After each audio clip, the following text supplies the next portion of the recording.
Macao, le centre historique.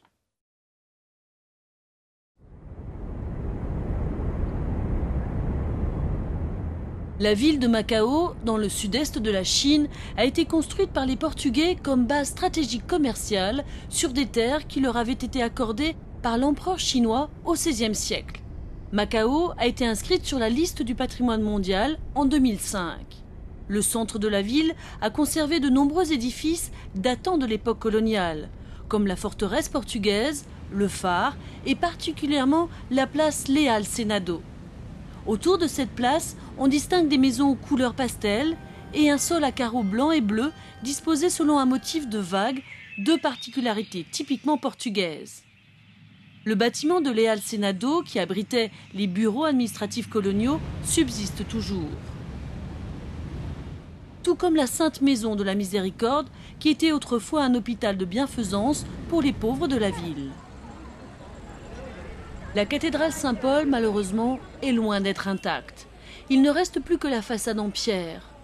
L'autre partie de la construction était en bois, elle a brûlé au XIXe siècle.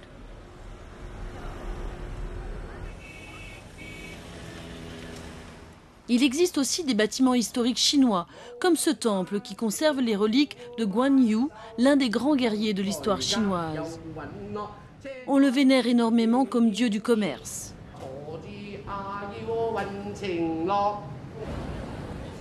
95% de la population de Macao est chinoise, mais il reste environ 10 000 Macanais, des personnes d'ascendance chinoise et portugaise. On peut voir les détails de la combinaison de ces deux cultures aux alentours de la colonie.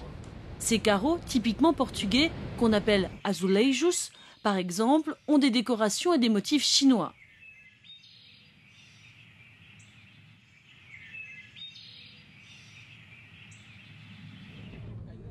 Macao est repassé sous l'autorité chinoise en 1999, après 450 ans de domination portugaise.